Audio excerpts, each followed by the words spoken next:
It's time for, hello, a Jersey Shore recap podcast. Hello. Hello. We're back for another Jersey Shore recap. My name is Angel, but you can call me Cookie. And I'm GWOW. Together we are Cookie and GWOW. We are in season 3, episode 8. We're deep in there. This is called The Great Depression, which is a very, very dramatic way of trying to make us feel bad for Ron. And I don't even a little bit. Neither do I. And I don't feel like anyone in the house really is either. I mean, maybe a little, but people are kind of letting him do his thing. We'll talk about it more later, but this episode is a lot of just Ron moping and feeling sorry for himself. So prepare for that. Yeah, because Sammy has actually left. Ron is sad. He's definitely feeling guilty. He gets an annoying pep talk from the situation and he doesn't care to hear it. And you had alluded to a little bit of this in the last episode. Sam, we see the video footage of Sam at home with her mom, literally explaining the domestic violence that just ensued, and Ron's feeling very just down in the dumps about it, which good. Yeah. And points to Mike for, I guess, trying, but he's not very good at pep talks. He's really not. No, I do appreciate the way the girls handled it, because Ronnie kind of is like floating around the house trying to figure out who's going to feel bad for him. And like, I don't think he cared about what the situation was saying. So he was like, let me go see if the girls will feel bad for me. And they're all, I actually like the way they handled it, because they were all like, as a woman and a man treated me the way you treated her, I would do the same thing. I would have left long before. I don't blame her. And I think Ronnie kind of like has a moment where he's like, I fucked up, didn't I? And I just am like, is it really take this long for you to get that through your thick ass juice head brain? But I guess it did. I don't know. Yeah, I agree with you. I really think they handled it the best way they could, because you have to remember, like, on one hand, you don't want to coddle him and lie to him, but on the other hand, he's Ron, and he's a little scary and intimidating, even for people who consider themselves his friends. He's scary. That's the thing about it. He's intimidating in a physical way. It's not okay to have that kind of like threat around where like, you have to feel like you watch what you say because he's scary. Like that's so unhealthy. Well, and he's the type to, even if he doesn't take it physical, that's why, like, I think people who consider themselves his friends, like the roommates, even they're scared of him, because even when it doesn't go physical, he's the type that he says things on purpose that cut deep to hurt. He's very violent with his words as well. And so he's not above lying, because remember, he was like, I'll go tell Emilio that you were cheating on him. Right. Like he wasn't, like that kind of stuff too. Exactly. And I thought all the girls, they basically said, you fucked up and you were wrong, but they did it in a way that didn't make him feel cornered, so he didn't attack. So they kept the peace. It was handled well. And it was good that people are finally being honest with him, though. Yeah. That's the thing. Because it's the only way we're maybe gonna get some accountability. Exactly. Maybe. Probably not, but maybe. Yeah, exactly. Well, Dina and Nicole decide to try and lighten the mood that has ensued in the house with pranks. And of course, it starts with like innocent cake in the face. The boys negotiate with an all-out war of like water balloons and putting trash everywhere. And my question for you is like, how do you feel about pranks? Have we talked about this before? We have not, and I'm glad you asked that, because I have a strong opinion. Now, I'm so sorry this makes me look like a fuddy-duddy, but I fucking hate pranks. Yeah. I hate pranks, even innocent pranks, like cake to the face. Don't ever put food in my face, or even somebody else's around me. It makes me angry. I hate pranks, even good-spirited pranks. I hate them. I'm not a fan of pranks either. And there are some exceptions that I think would maybe be a little funny. But if someone's stuff is being moved and touched, if food or trash is being put, like if there's any sort of cleanup that's going to happen, I think all of that goes like out the window. I think you can like joke around, or like, okay, here's like what I think would be like an acceptable prank is if like, Vinny wanted to hide in, the girl's closet and jump out and scare them, or like, something like a little kind of lighthearted things like that, I think are fine. But if you have to clean up, or if somebody has actual fear about something, then that's not a prank. You're being mean. Like, I just, yeah, I'm not a fan. And for like, I know that they're kind of like laughing around in a lot of this, and it's not bad, but even like having to clean up the cake, having to clean up the trash everywhere, that would just make me mad. I wouldn't be laughing. I'd be like, stop it. Well, stop. And my thing with food pranks is I have this weird thing about food being on me. Like the idea of cake being on my face actually makes me like want to crawl out of my skin. I hate having food on my body. Also, yeah. Well, also, if you do that to girls and they have makeup on, they're gonna be pissed as fuck. Well, also, you wasted the fucking cake. Yeah, someone could have ate that cake, and now like somebody now you wasted food. And I think of like speaking of cake pranks, a lot of people do a face in the cake for birthdays and weddings, and I find that to be unacceptable. If we were getting married and you put cake on my face, annulment, it's over. Actually, I've heard from people who work in the wedding industry that there's a higher divorce rate among people who shove cake versus those who do not. So it's not a good thing to start off on, because you're statistically more likely to get a divorce if you embarrass of course, if you embarrass your partner on what's supposed to be their big day. Yeah, of course you're not starting off on a good foot. You know, like I don't like that stuff either. I don't like it. I will say though, this prank sequence was kind of funny, the way they handled it. So Dina shoves the cake in his face and runs off. Her and Nicole hide. And this I thought was funny. Dina hid under the bed in their bedroom. And so Vinny goes to prank them by getting some dog shit and putting it in a bag and like punching holes in the bag. And then he hides it in, I don't know if it's Nicole or Dina's bed. I think it was Nicole's. I think so too. Oh, you're right, because the crocodile was there. And so Dina, though, he doesn't realize Dina's hiding under the bed. So she sees him hide the poop. So she takes the poop and puts it in his bed immediately. See, now if it wasn't poop, it would be so funny. But it's fucking disgusting because it's poop. Now, I'm glad you brought up Crocodile, because as I was watching this episode, I looked to my dog and he was playing with a little mini crocodile. And if you were watching on Patreon, he's missing an eye because my dog has done some damage, but my dog has a crocodile. And this prank could have been funny, I think, if they like had tied Crocodile to the top of the stripper pole or somewhere where she could like see it, but she's short to like not get it. But the fact that she couldn't find him, I'm like, see, still kind of mean, still a little mean. Exactly. And the way the prank war ends on this episode is Nicole's running around looking, because they hang Vinny. By the way, I'm gonna put my face next to Nicole's in that thing where she is in the confessional, with Crocodile. Who does that to this innocent little thing? So Vinny hangs poor Crocodile outside from the balcony in front of like the street. As a hostage. Nicole's panicking, running all over the house looking for it. And Mike decides to ruin the prank, which usually I don't like when Mike does this stuff. But in this case, I was okay with it because I was like, give Nicole her crocodile back. Stop playing with her. And so I was glad that Mike stepped in and told her where it was. And Vinny was pissed that he ruined the prank, but I was like, good for Mike. This was the one time I was glad he instigated.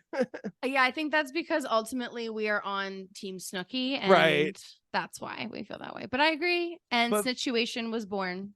It's another nickname. So now he's the Situation, the Instigation, and the Snitchuation. That is just like Mike, though, to ruin a prank, though. Even though I was glad he did it, that is just like him. Why is he like that? He's always ruining the fun. I think he's mad he wasn't like participating, like they did it without him. I was gonna say he's always just bitter about something. But I think that's probably it. We should take a break. Let's take a break. Can't get enough of hello? Never. Well, check us out on social media.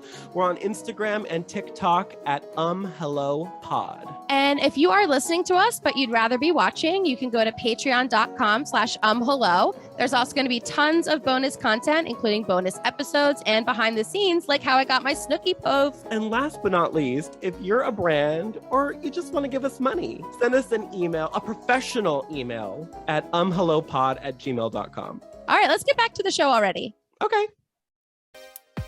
Hello? Hello? Hello? We're back.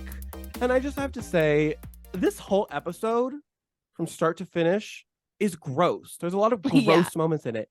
First, we had to see dog shit earlier when Vinny was pranking Dina and Nicole. And now we have to see human shit because the toilet is plugged. Apparently every toilet in the house is plugged. And so Vinny decides to take matters into his own hands. He's going to try to unplug it.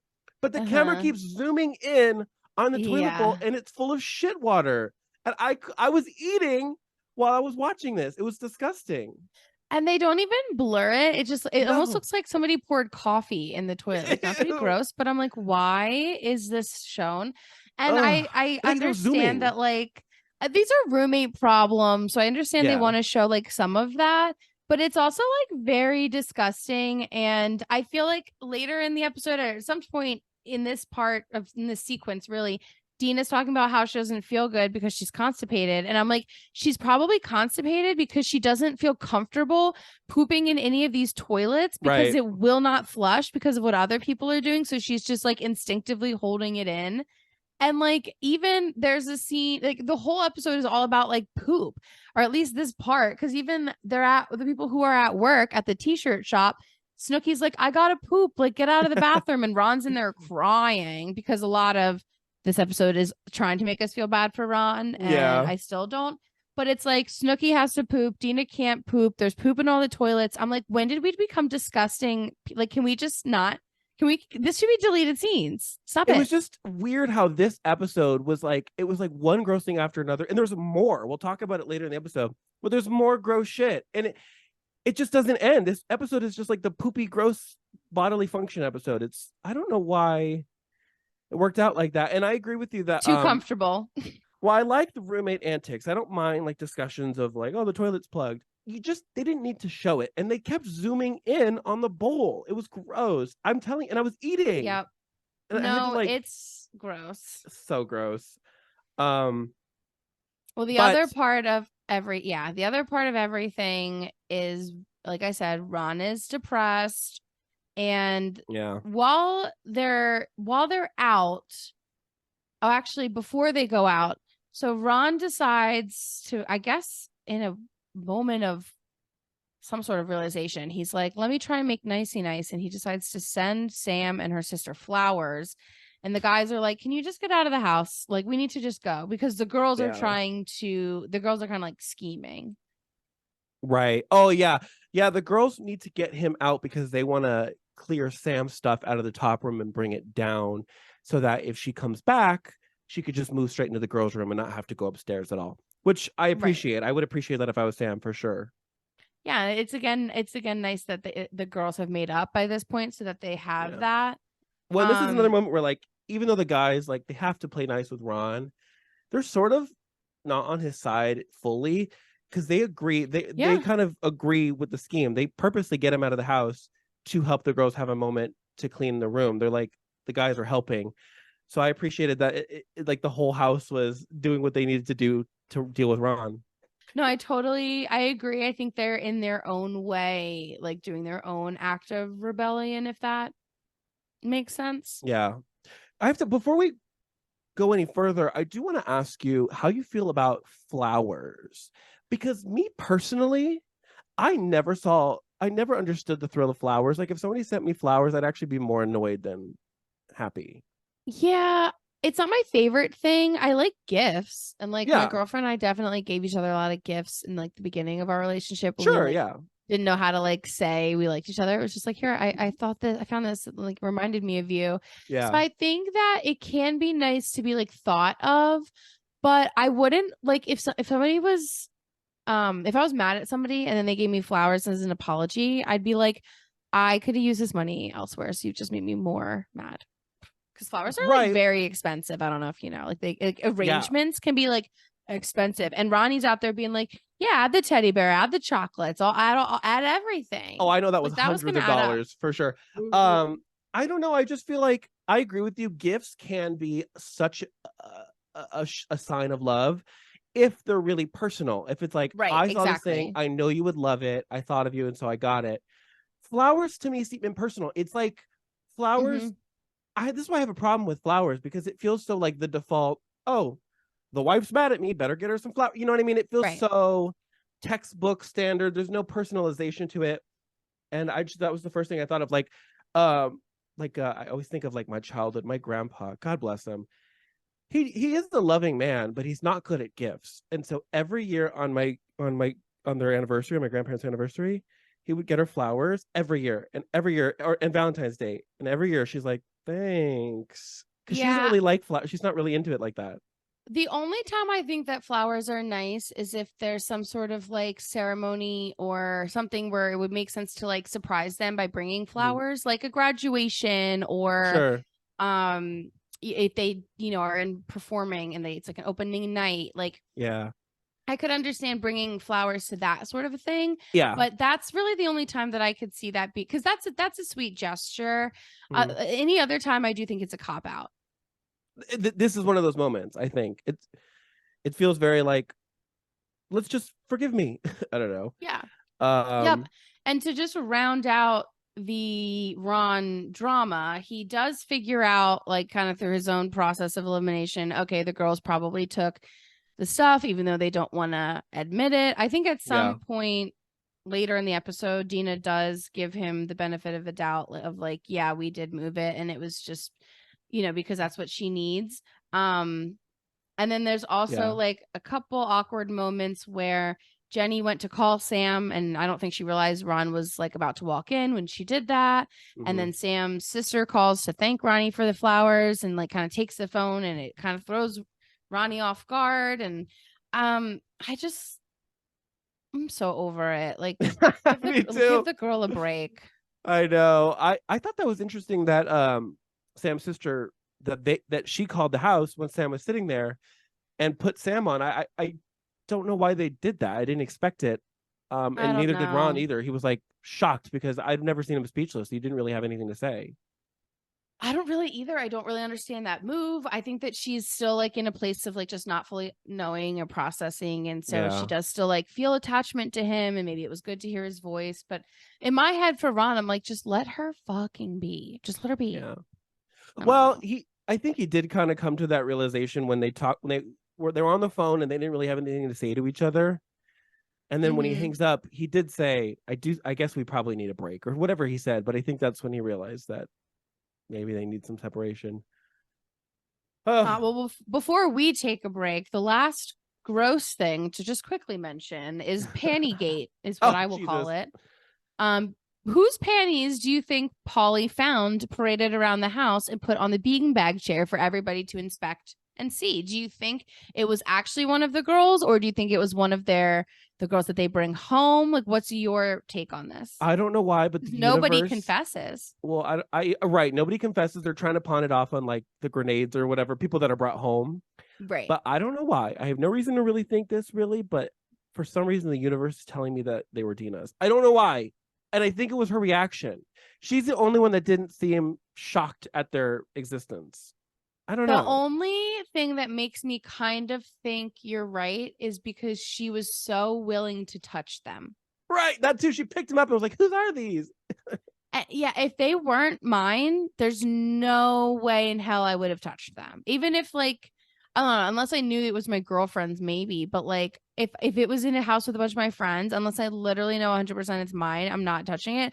And even if it is mine, I probably wouldn't, because I wouldn't want to draw more attention. Like, I'd probably grab it and run out rather than be like, woohoo, like flip it around. Well, and like when Jenny sees it, this is what I mean by reactions being different. And different people react differently. But when Jenny saw it, she like had a visceral reaction. She like started to like back up and almost left the room type thing. You know what I mean? Like her reaction was more visceral. Dina was more like, oh, ew. Like she didn't react the same way. So I almost felt like she was embarrassed, but it's a different reaction. Like she wasn't as disgusted as everyone else because they were hers, is what I think. Although we never get to the bottom of it. But what is an unsolved mystery? It is, but what's goddamn with Polly? What's with Polly? Well, why does he do that? Why does he have to take them out of the bathroom and put them on the couch? Why? I know, like at least hang them from something instead of having them on the stuff that you're all gonna sit on. This episode is gross. I know. Let's clean up and take a little break. Okay. Welcome to Sapphic Survival Guide. My name is Cheyenne. I'm Gina. Class is now in session. How do you define queer style? How do you communicate that you don't want to U-Haul at all? Right, as literally every queer woman I meet hate Geminis. How do I deal with the most devastating breakup I've ever been through? Sapphic Survival Guide. We're happy to be queer to answer your questions. Hello. Hello. We're back. We're back, and even though Dina is constipated, we're going out to Karma, because what else would we be doing? Where else would we be going? To Karma it is. God bless Karma. I'm so sad, by the way. I have to mention really quick that Karma is close and it's not coming back. That makes me sad. End of an era. That is sad. R.I.P. Karma. I don't know if we've talked about this, but apparently, because people kept commenting, oh, the cast should buy it and rebrand it as like Karma by the Jersey Shore cast or something, and like have it be like part of the Jersey Shore franchise. And apparently Seaside won't let that happen because the city wants to steer away from the beach party atmosphere, and they want to take on like more of a family vacation spot. And so now they're leaning more into the boardwalk, amusement park, restaurant side of the thing, and not partying. Good luck with that rebrand, Seaside. Good fucking luck. I think they could be successful in time. Like, it will take time, but I think people will forget eventually. Which is It'll be just a moment in time. Yeah, and here we are. Because right now there's still ghosts of the past. Like, Karma's abandoned, but the sign is still up, and so it's like there's still ghosts of the past. But once they get rid of all those clubs, I don't know. It'll be easier to forget. But anyways, back to the episode. Well, speaking of blasts from the past, Paulie runs into his ex. Her name is Gina, which obviously I love, because this is not the first Gina that we've run into, even this season. It's the third. I think it's the third Gina so far. It's a common Italian name, although it's not common in like everyday world. I mean, it's like a normally common name. But in any case, Gina is a real one. And this is we've seen this before. This is a reoccurring thing where Paulie's talking to somebody or Vinny's talking to somebody, and Mike comes in to try and, as they say, pull a robbery.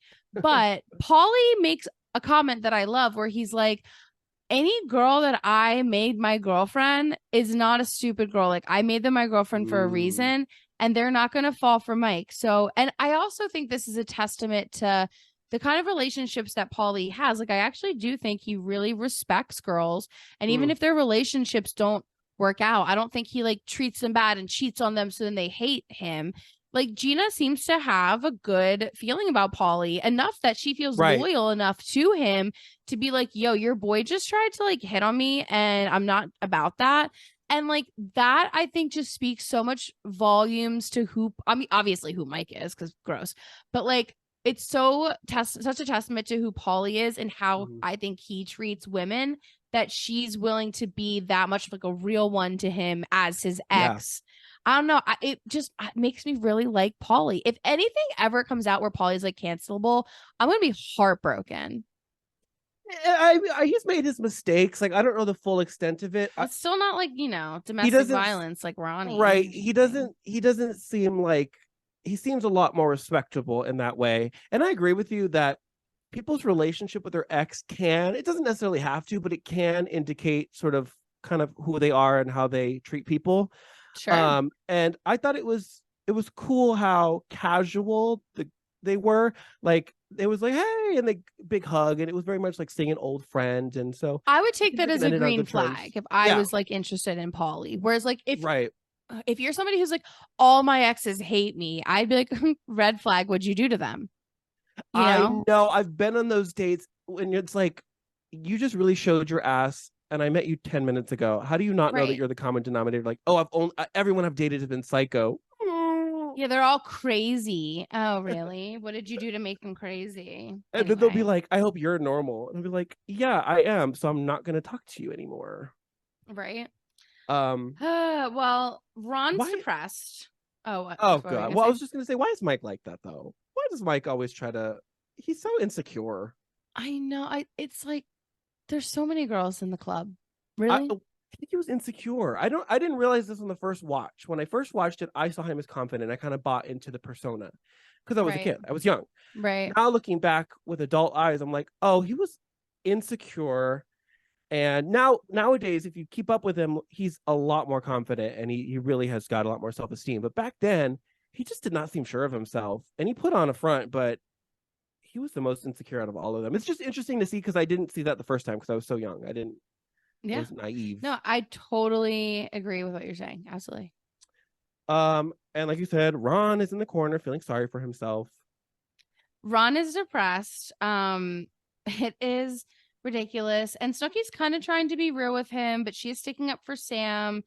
I don't know. Yeah. I'm like, let's just not even give Ron any more breath because I don't even think we have to the rest of the episode. So Vinny runs off and finds a girl, but Snooki runs off and finds her actual husband, like literally her husband to this day.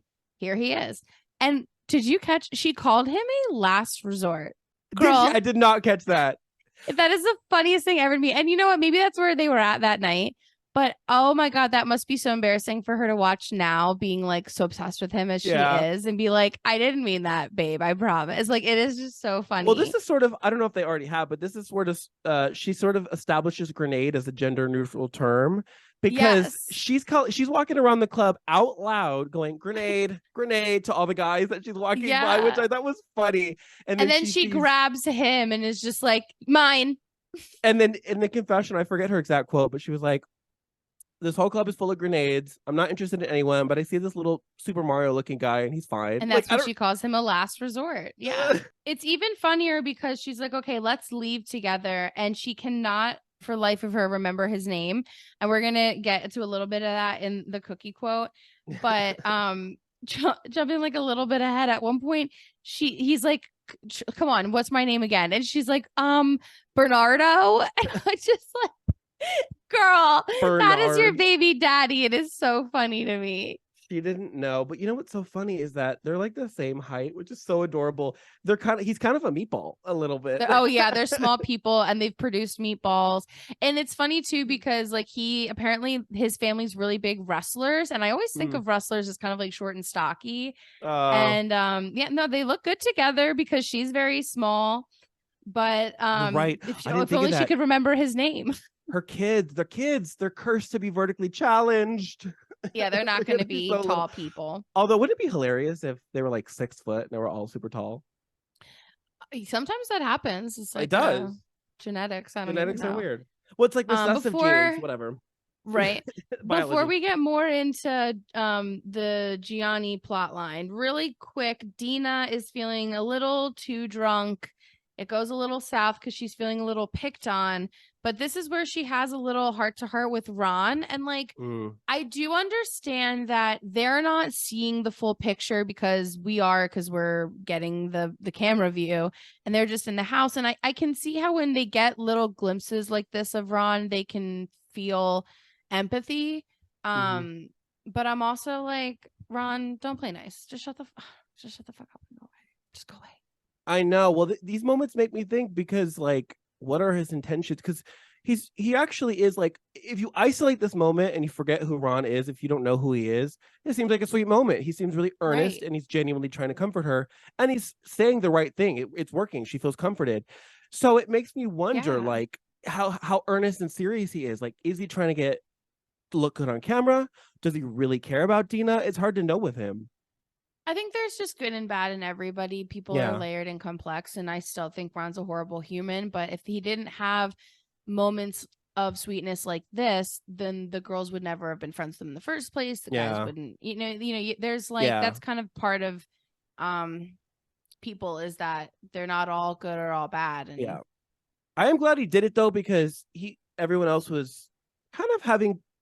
They weren't really taking Dina super seriously because she does have tough skin and she usually can take a joke. So I think they weren't acknowledging that she was pushed over the edge. I think they were just like, you're gonna be fine tomorrow, and like maybe she will, but like that's not a reason to not take her seriously. Well, and she said something that made me realize. She said like, I'm still the new girl, and it reminded me like, oh yeah, she is. In the scheme of things, she's still very new. I forgot because we're rewatching, and so we've known her for years. But at this point, they've only known her for a few weeks. So it makes sense that she would still... so it makes sense that she would still be kind of on edge about being liked and being in the group. And so I was glad. I hate that it had to be Ron, but I'm glad someone comforted her because she got over it and was cool for the rest of the night.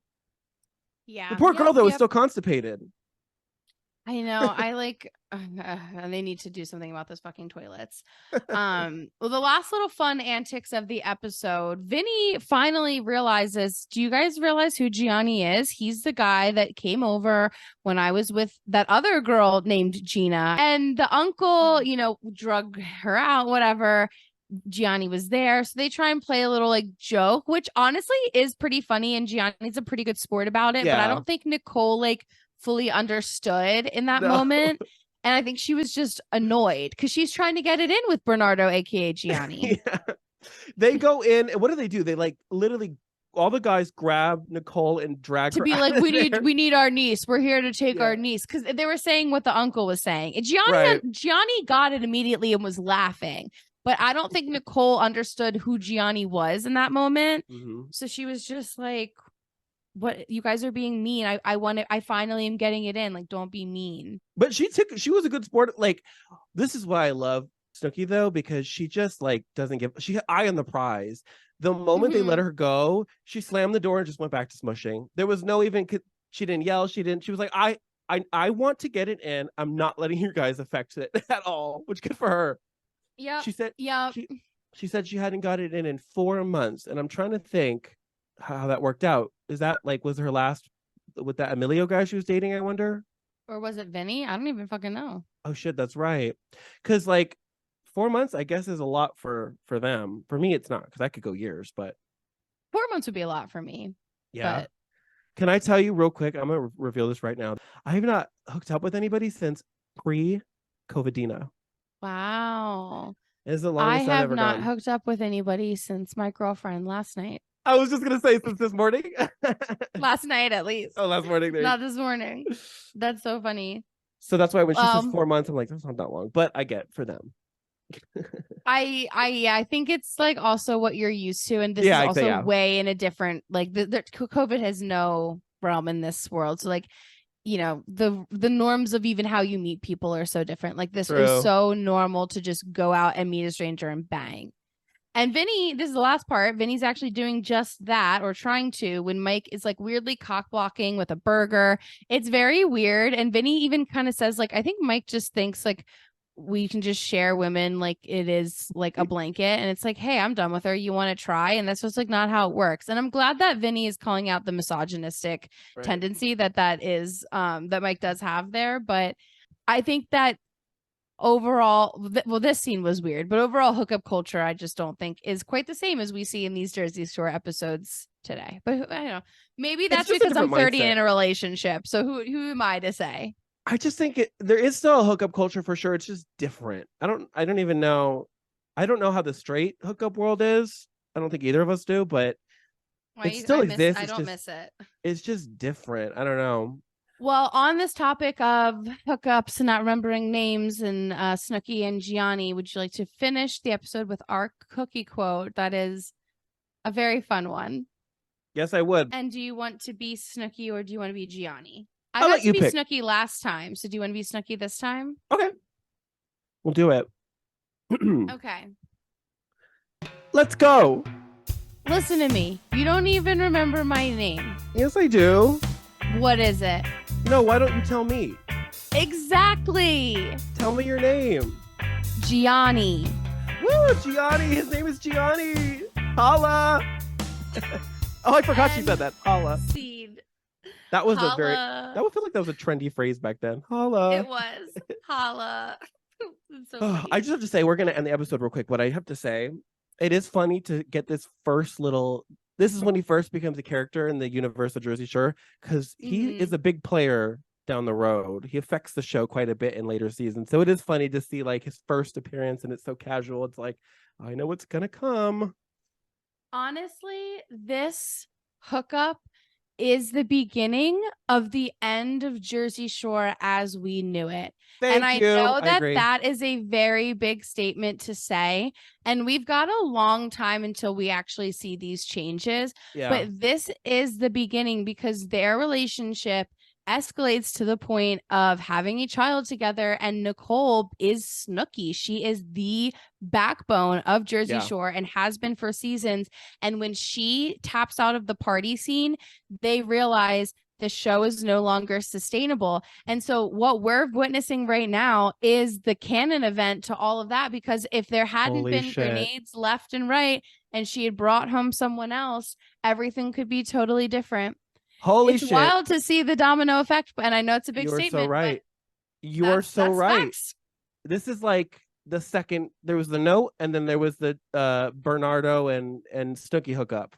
These are the two events that domino effects that changed the show forever. You're right. The That's note crazy. and Bernardo gate. Yeah. Holy shit. We'll see the effects of that later, but wow, we just witnessed history this episode. That was crazy. Yeah, it's really interesting commentary on how people in the party scene grow up. Like, do they grow into addiction? Do they grow up and have families? And I'm really thankful that we get to sit here and dissect it, and everyone is along on the journey with us. So thank you all for listening. Well, we'll see you next week. Goodbye. Now, goodbye. If you want more of the podcast, you can follow us on any social media at Hello Pod. We also have a Patreon, patreon.com/hello. We've got a video feed there so you can see our beautiful faces while we recap Jersey Shore. And we've also got a little bit of behind the scenes bonus content for you. And you can find me anywhere online at The Leave Regina, including my website, theleaveregina.com. And you can find me online on TikTok and Instagram at angel.iconic.music. Thanks for listening. Bye.